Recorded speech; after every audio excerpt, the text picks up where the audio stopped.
L'inettitudine è una condizione da cui ci si può divincolare? Milo e Rodolfo, i netti professionisti, hanno smesso di cercare una risposta, ma finiscono comunque per inciamparci sopra, goffamente. La loro cocciuta indolenza viene scossa da un ricatto accademico e da una missione impossibile.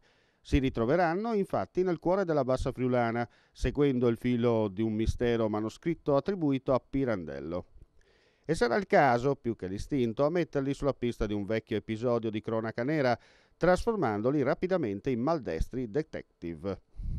Un ironico giallo di provincia che tocca le sponde di Rivignano e Teor, un blues fluviale che si snoda fra storia e segreti, fra leggenda e tradizione, lungo il corso dello Stella, alla scoperta di una terra bellissima dove le osterie sono osterie e i bar hanno la sobria e scura eleganza del legno. Cuore di Stella è una strana sensazione quella che mi coglie all'improvviso. Un sentore di dimora, di consistenza domestica, di appartenenza. C'è sempre un altrove a cospirare contro di me, a gettare il suo cono d'ombra e qualche luminoso riflesso di nostalgia sulla strada che mi trovo a percorrere. Stavolta no. Per capirne di più su questa bellissima opera editoriale abbiamo avvicinato il commissario straordinario del nuovo comune di Rivignano Teor, Mario Anzil. Le sue parole.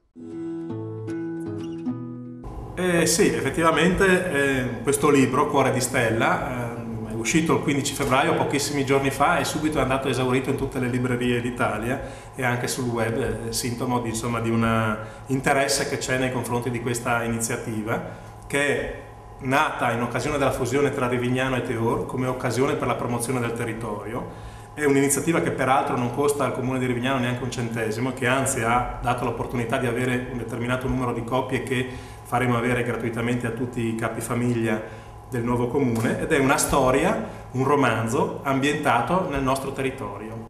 Possiamo dire la riscoperta delle radici, perché è fondamentale poi, se uno non sa dove vive non può conoscere nemmeno la storia degli altri. Certo, questo è un modo per noi che ci abitiamo, ma soprattutto per chi non abita in questa zona, per conoscere un territorio straordinario. Il territorio del fiume Stella è un territorio ricco di reperti, addirittura di fortificazioni romane, poi castelli medievali, ville, fortificazioni, chiesette. Ci sono boschi in cui l'uomo non ha mai messo piede, ci sono prati stabili, ci sono addirittura delle paludi e delle piante carnivore, e in questi luoghi in cui c'è un paesaggio straordinario è passata anche la storia, quella con la S maiuscola, quella di Attila, per dire, di Giulietta e Romeo, di Pirandello, e tra queste vicende realmente accadute si ambienta anche una storia invece inventata, che è la storia di questo romanzo.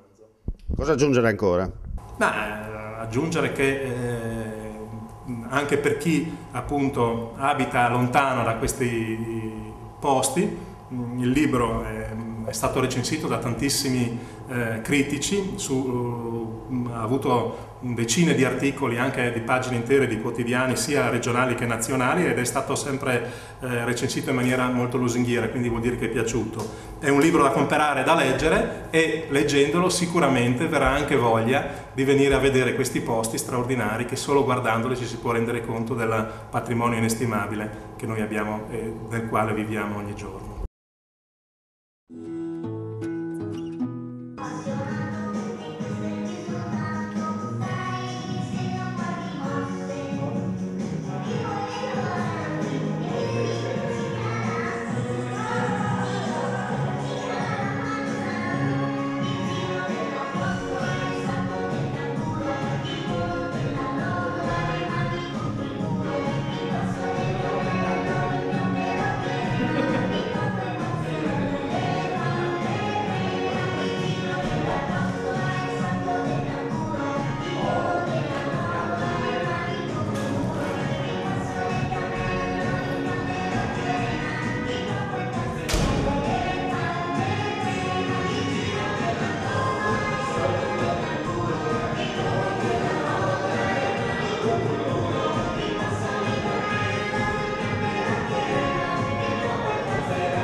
Grande festa di carnevale a Rivignano, ancora una volta per unire e portare vicino insomma la gente, no? Il concetto di fare squadra.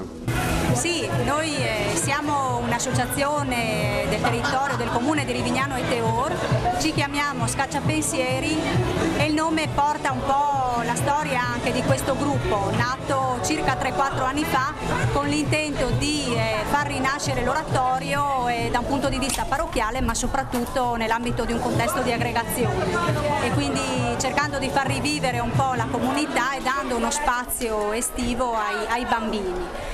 Di questo ringraziamo la parrocchia che ci ha appoggiato, con cui collaboriamo e con cui realizziamo varie attività anche durante l'anno. Una di queste appunto è il Carnevale. È una piccola festa che cerca di far felici i bambini che arrivano vestiti in maschera e trascorrono un paio d'ore all'insegna del divertimento, coordinati dalla nostra associazione, dalla parrocchia che ci fornisce l'utilizzo di varie strumentazioni e della sede, quindi dell'oratorio parrocchiale, e abbiamo a disposizione anche questa fortuna di avere un gruppo che è il gruppo Anima Sogni, che opera all'interno della parrocchia, ma non solo, nell'ambito appunto di attività aggregative e per favorire l'integrazione e lo spirito di comunità.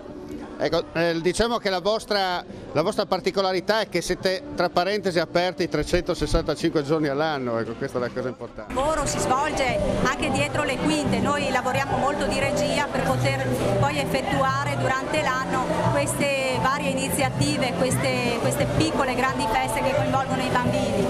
L'associazione è uno spirito, diciamo, che abbiamo dentro nel portare avanti una progettazione che coinvolge tanto le attività che vengono portate all'esterno, poi alla visibilità della cittadinanza, ma soprattutto un gran lavoro anche nel contesto personale con cui cerchiamo ciascuno di noi di unire le forze, di portare le nostre risorse, il nostro contributo. Senta, da quest'anno si allarga un po' il giro, no? Con Teor, o comunque c'era già la collaborazione? Sì, noi abbiamo una storia, diciamo, che ci collega come comuni, è un territorio che sconfina, se vogliamo, anche dal territorio naturale, che può essere così un comune piuttosto che un altro. Noi siamo aperti davvero a tutti, è vero che è parrocchiale, è vero che ha un contesto religioso sicuramente di fondo, però il nostro intento è quello di far sì che i bimbi siano felici e che possano riscoprire anche antichi valori dello stare insieme senza necessariamente chiudersi in piccoli gruppi, ma godendo proprio di uno spirito di comunità allargato. Quindi noi invitiamo anche i bimbi dei comuni limitrofi, a maggior ragione adesso che siamo anche nati in un nuovo comune che ci regala soddisfazione e voglia di andare avanti, di continuare, di fare sempre meglio, ringraziando tutti quelli che ci danno una mano, e sono veramente tanti.